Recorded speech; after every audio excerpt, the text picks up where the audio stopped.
দর্শক, আসলে আজকে আমরা সানমিয়া বয়তে বাড়িতে আসছি। সানমিয়া বয় থেকে আপনারা অনেকে চিনেন।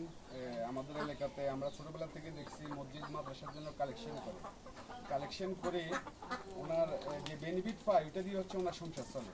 তা আসলে জানতাম না ওনার ফ্যামিলিতে ওনার ছেলে মেয়ে ওনার বোন সবাই প্রতিবন্ধী। তো আসলে এই পরিবারটা সানমিয়া বয়েতের মা স্ট্রোক করে বর্তমানে হাসপাতালে আছেন।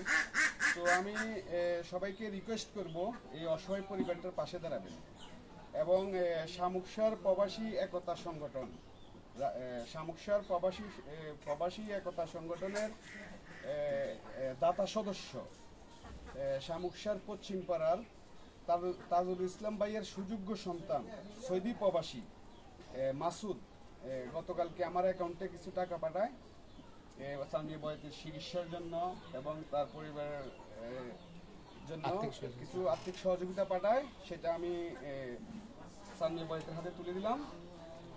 আর আমি সবাইকে রিকোয়েস্ট করব যার যার অবস্থান থেকে যে যাই পারেন এই প্রতিবন্ধী অসহায় পরিবারটার পাশে দাঁড়াবেন। আপনারা দেখতেছেন ওনার ছেলে মেয়ে সবাই অন্ধ, ওনার ফ্যামিলিতে ইনকাম করার মতো কেউ নেই, ওনার মাটা স্ট্রোক করে হাসপাতালে আছে। প্লিজ সবাই করবেন, সহযোগিতা করবেন।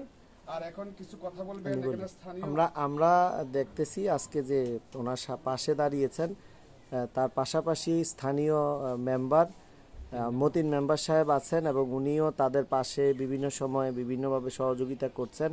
ওনার থেকে আমরা জানবো যে আসলে অবস্থাটা কি এবং আপনাদের প্রতি ওনার কিছু কথা থাকবে আর কি। জি বলেন। আসসালামু আলাইকুম প্রিয় দর্শক ভাই, আমি সর্বপ্রথম আমি ধন্যবাদ জানাচ্ছি আমাদের মানবিক সেলিম ভাইয়ের জন্য লালবাগের আমাদের 6 নং পূর্বজকরণ ইউনিয়ন পরিষদের লালবাগ গ্রামের কৃতি সন্তান মোহাম্মদ সেলিম ভাই। আমাদের এলাকায় আরও অনেক এরকম গরিব অসহায় যারা আছেন তাদেরকে বিভিন্ন রকমভাবে বিভিন্ন জায়গা থেকে সহযোগিতা করে টাকা কালেকশন করে উনি দিচ্ছেন, বিভিন্ন গরিবদের দিকে উনি নজর রাখছেন।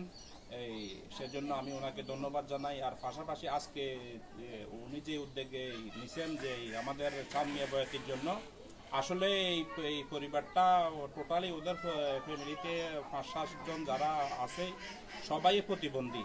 আমার যেটা সামনে আজকে দেখা যেটা আজকের বিষয় না, এটা আরো বহু পূর্ব থেকেই সে অনেক কষ্ট করে চলতে আছে সানমিয়া বয়াতি।